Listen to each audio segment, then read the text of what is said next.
Sir, 2023-24 സാമ്പത്തിക വർഷത്തെ ബജറ്റിലേക്കുള്ള ഉപധന്യാഭ്യർത്ഥനകളുടെ അന്തിമ സ്റ്റേറ്റ്മെൻറ്റ് ഞാൻ മേശപ്പുറത്ത് വെക്കുന്നു.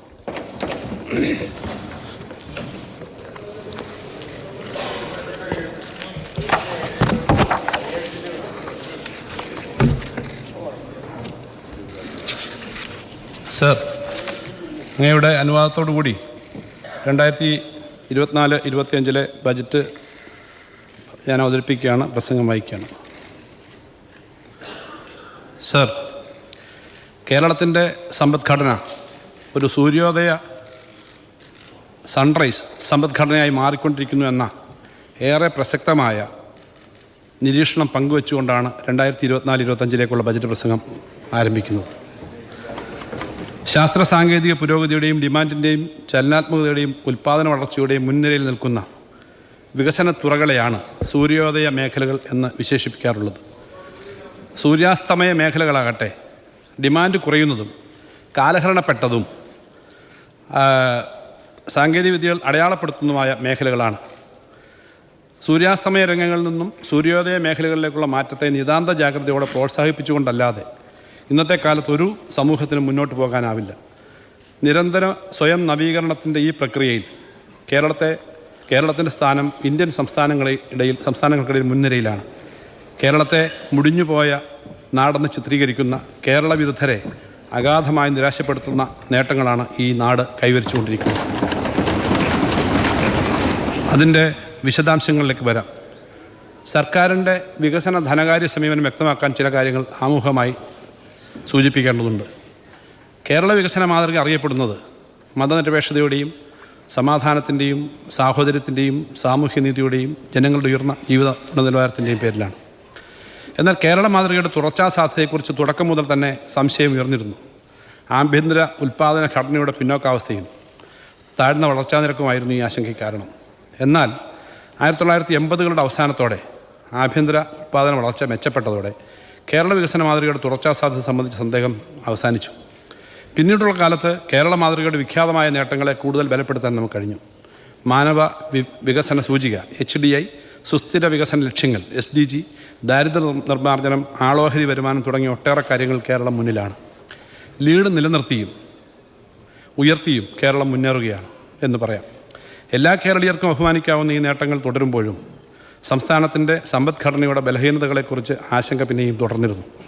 ആഭ്യന്തര ഉൽപ്പാദന ഘടനയുടെ പിന്നോക്കാവസ്ഥയും പശ്ചാത്തല സൗകര്യങ്ങളുടെ വികസനത്തിലെ മെല്ലപ്പോക്കുമായിരുന്നു ആശങ്കയ്ക്ക് അടിസ്ഥാനം. പശ്ചാത്തല സൗകര്യങ്ങളുടെ വികസനത്തിൻ്റെ കാര്യത്തിൽ നാം പിറകിലായിപ്പോയി.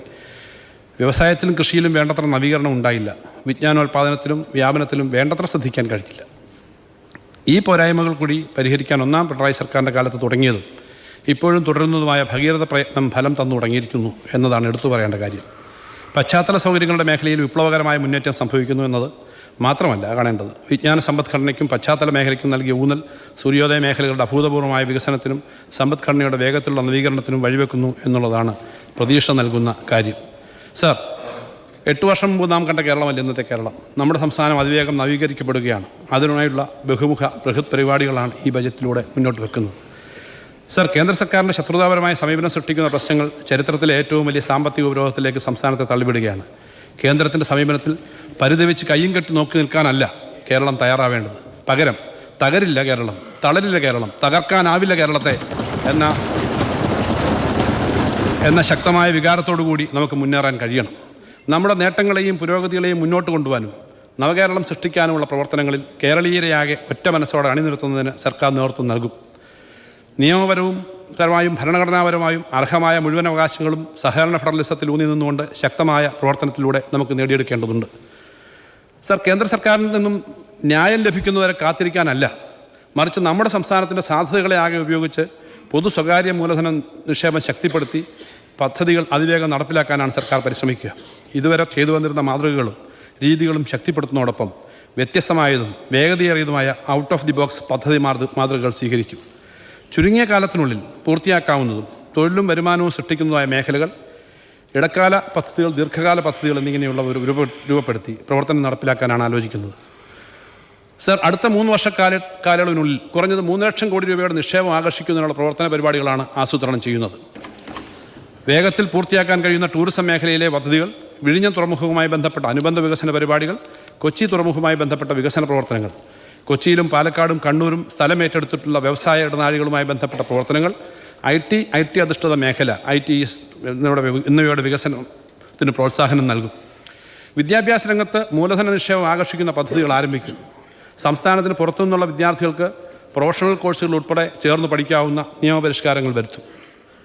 സർ, ആരോഗ്യരംഗത്ത് വിദേശത്തു നിന്നുൾപ്പെടെയുള്ള രോഗികൾക്ക് വന്ന് ചികിത്സിക്കാൻ കഴിയുന്ന പ്രത്യേക സൗകര്യം സർക്കാർ മെഡിക്കൽ കോളേജുകൾ ഉൾപ്പെടെ ഏർപ്പെടുത്തും. മെഡിക്കൽ ഹബ്ബാക്കി കേരളത്തെ മാറ്റുന്നതിനുള്ള പദ്ധതികൾ വേഗത്തിൽ വികസിപ്പിക്കും. കാർഷിക മേഖലയിലെ തുണ്ടുഭൂമികൾ ഒരുമിച്ച് ചേർത്ത് ലാഭകരമായി കൃഷി ചെയ്യാൻ പറ്റുന്ന വിളകളും പദ്ധതികളും പ്രോത്സാഹിപ്പിക്കും. ഇതിന് നിയമപരവും നയപരവുമായ പിന്തുണ ഉറപ്പുവരുത്തും. സർ, കേരളത്തിലെ ചെറുപട്ടണങ്ങളിൽ ഉൾപ്പെടെ വ്യാപിച്ചു വളരുന്ന പുതുതലമുറ വ്യവസായങ്ങളെയും സ്റ്റാർട്ടപ്പുകളെയും വർക്ക് നിയർ ഹോം സംരംഭങ്ങളെയും പ്രോത്സാഹിപ്പിക്കുന്നതിന് മൂലധന സബ്സിഡിയും പലിശ സബ്സിഡിയും ഉൾപ്പെടെ പദ്ധതികൾ നടപ്പിലാക്കും. പൊതുമേഖലാ നിക്ഷേപം, മൂലധന പങ്കാളിത്തം, സബ്സിഡി സ്കീമുകൾ, സംയുക്ത പദ്ധതികൾ, സിയാൽ മോഡൽ കമ്പനികൾ, infrastructure investment trust, InvIT, real estate investment trust, hybrid annuity model തുടങ്ങിയ പുതുതലമുറ നിക്ഷേപ മാതൃകകൾ സ്വീകരിക്കും. ഇതിനാവശ്യമായ നിയമപരവും നയപരവുമായ തീരുമാനങ്ങൾ കൈക്കൊള്ളും. വ്യവസായ ആവശ്യത്തിന് ഭൂനിയമങ്ങൾ പ്രകാരം ലഭ്യമാക്കേണ്ട അനുമതികൾക്ക് വേഗത കുറവാണെന്ന പ്രശ്നമുണ്ട്. ദീർഘകാല പാട്ടങ്ങൾ, ഭൂനിയമ അനുമതികൾ തുടങ്ങിയവ അനുവദിക്കുന്നത് വേഗത്തിലാക്കും. സ്വകാര്യ വ്യക്തികൾക്ക് മെച്ചമായ ഭൂമി വിലയും തുടർന്ന് പദ്ധതി ലാഭവും ഉറപ്പാക്കുന്ന ലാൻഡ് പൂളിംഗ് സമ്പ്രദായം വിപുലമാക്കും. ഭൂമിയുടെ ദൗർലഭ്യം പരിഹരിക്കാൻ കാലാവസ്ഥയും പരിസ്ഥിതിയും സംരക്ഷിച്ചുകൊണ്ടുള്ള അനുമതികൾ വേഗത്തിൽ ലഭ്യമാക്കുന്നതിനുള്ള പരിഷ്കാരങ്ങൾ ഉണ്ടാകണം. അത്തരം കാര്യങ്ങൾ നടപ്പിലാക്കുന്നതിനുള്ളൊരു വിദഗ്ധ സമിതി പ്രഖ്യാപിച്ച് 3 മാസത്തിനകം റിപ്പോർട്ട് ലഭ്യമാക്കി തുടർ നടപടികൾ സ്വീകരിക്കും. സർ, വിഴിഞ്ഞം അന്തർദേശീയ തുറമുഖം മെയ് മാസത്തിൽ തുറന്ന് പ്രവർത്തനം ആരംഭിക്കും. ദക്ഷിണേന്ത്യയുടെ വ്യാപാര ഭൂപടത്തെ മാറ്റിവരയ്ക്കും എന്നാണ് പ്രതീക്ഷിക്കുന്നത്.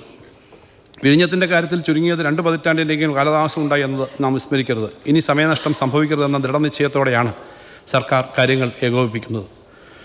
സർ, 3 തരത്തിലുള്ള പ്രവർത്തനങ്ങളാണ് വിഴിഞ്ഞത്ത് പുരോഗമിക്കുന്നത്. ആദ്യത്തേത് തുറമുഖ നിർമ്മാണവുമായി ബന്ധപ്പെട്ട പ്രവൃത്തികളാണ്. Breakwater, yard, berth, office കെട്ടിടങ്ങൾ തുടങ്ങിയവയുടെ എല്ലാം നിർമ്മാണം വളരെ വേഗത്തിൽ പുരോഗമിക്കുകയാണ്. രണ്ടാമത്തേത് അനുബന്ധ പശ്ചാത്തല സൗകര്യങ്ങളുടെ വികസനമാണ്. റോഡ്, റെയിൽ കണക്ടിവിറ്റി, വൈദ്യുതി, കുടിവെള്ളം തുടങ്ങി എല്ലാ സൗകര്യങ്ങളും ഉറപ്പാക്കണം. തുറമുഖ നിർമ്മാണത്തിന് കരാറാകുന്നതിന് ഏറെ മുമ്പ് തന്നെ തയ്യാറെടുപ്പുകൾ തുടങ്ങിയിരുന്നതുകൊണ്ട് അസാധാരണമായ വേഗത്തിൽ എല്ലാ പ്രവൃത്തികളും പുരോഗമിക്കുകയാണ്. റെയിൽവേ ലൈനിൻ്റെ കാര്യത്തിലും പുരോഗതിയുണ്ട്.